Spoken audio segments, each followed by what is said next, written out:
નમસ્કાર, હું આદર્શ છું. વેલકમ ટુ આદર્શ education society. Standard 6, subject social science, chapter number 8, the glory of Bharat વર્ષ. Now our next topic is about non-religious literature.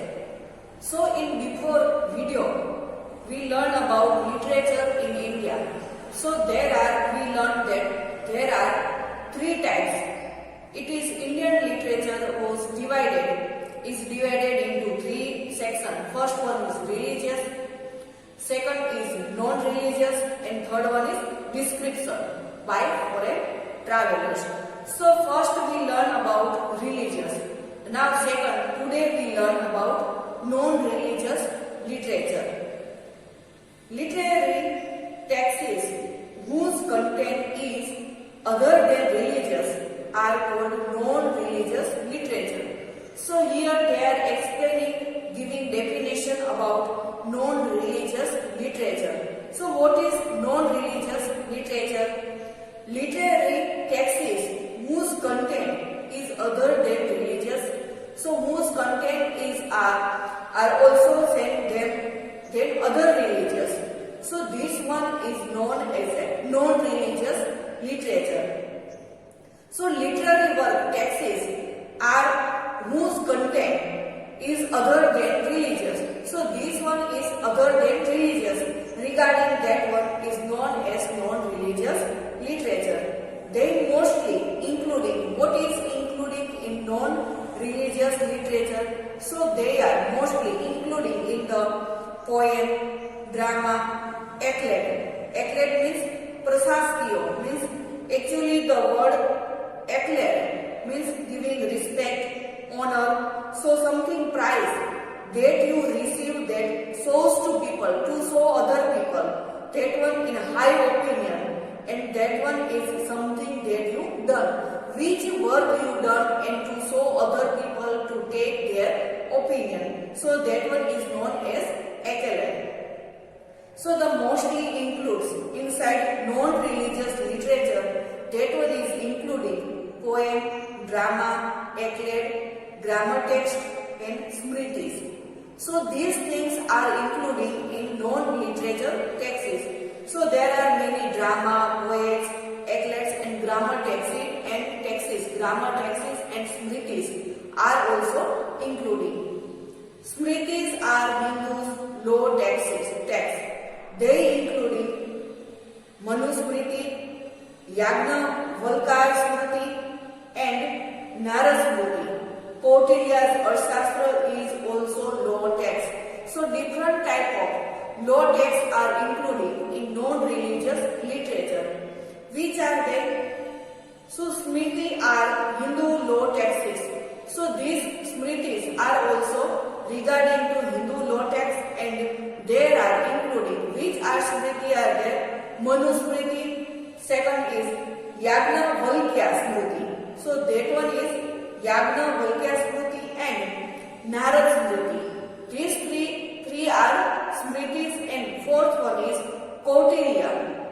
Means Chanakya's Arthashastra is also law text. So these are also including in Smritis, and these Smritis are related to non-religious literature. So from this we can get many information. A large number of plays and poems were written in ancient India. So in ancient India there are many large number of means many plays means drama and poems were written in ancient India.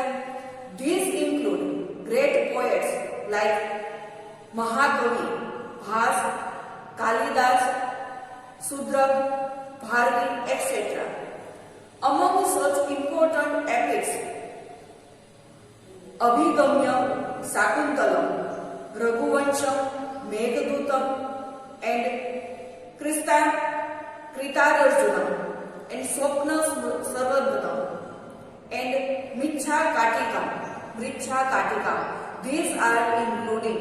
So a large number of plays means drama and poem also written in ancient India. We are talking about in ancient India which type of literature.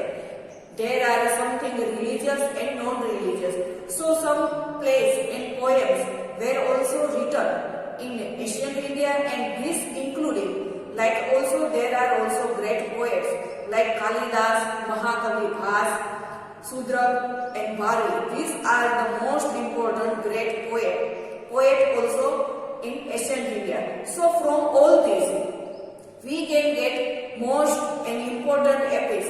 In ancient time also Ramayana and Mahabharata are also epics, and they are also written by different persons. So among these important Kavidas, Kalidas, Sudrab, Bharvi and Mahakavi Bhas. Regarding all these, among these most important epics which are they? So they are Abhigamyam Shakuntalam, second is Raghuvansam, third one is Meghdootam, fourth one is Kirtan Arjunam, and next one is Swapna Vashyapdatam, and last one is Vriksha Katikam. So these are the including like a most important epics, and who was written the great poet like Kalidas, Mahakavi Bhas and Sudrab and Bharvi. These are the great poet. These wrote these important epics, and in ancient India also there are many plays and also poem also was written in ancient India.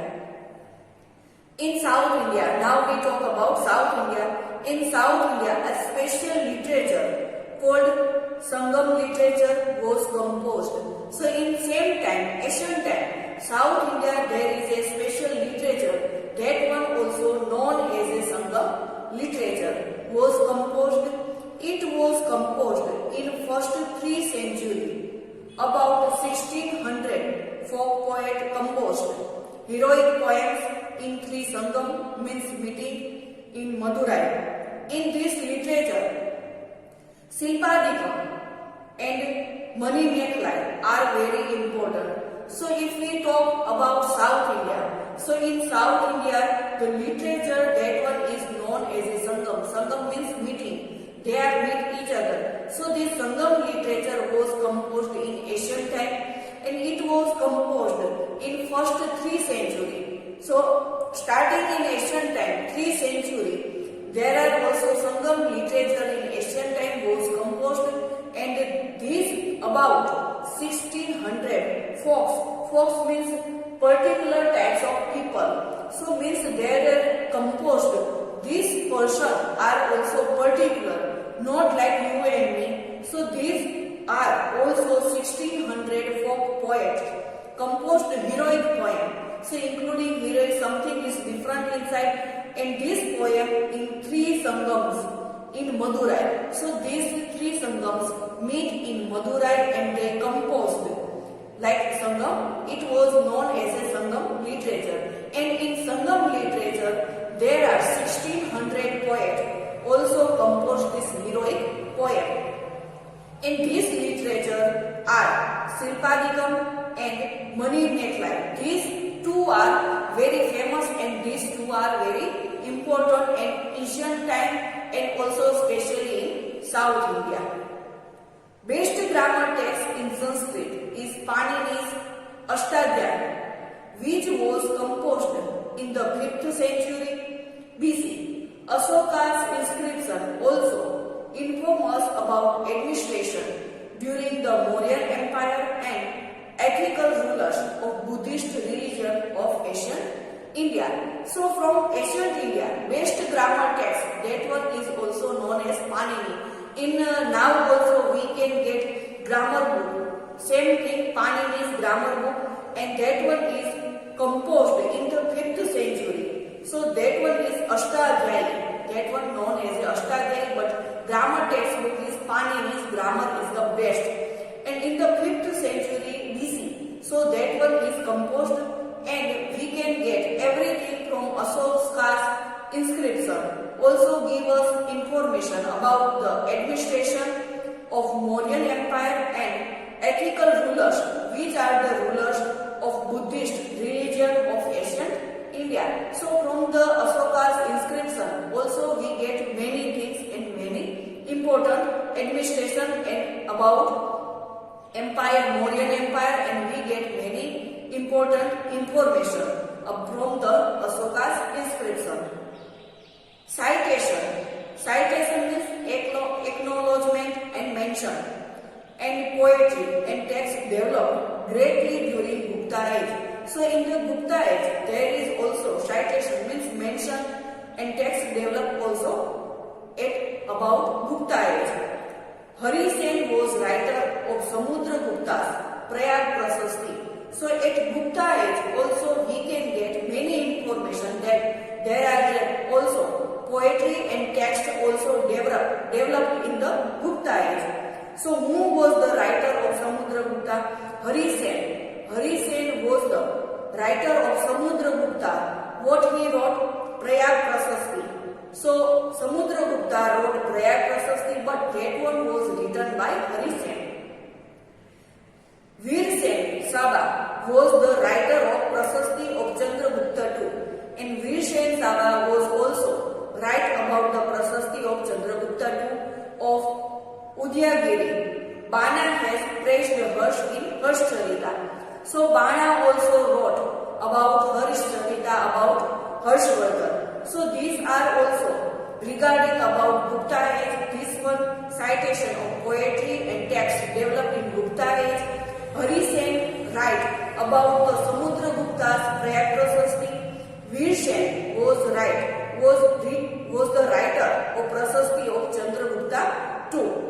And Bana has praised about Harsh in Harshcharita. So Harshcharita also praised by who wrote this? Bana. So Bana also praised about Harshcharita. Who was written? King Harshvardhan. About King Harshvardhan, that one was also written about Harshcharita. Thank you for joining us.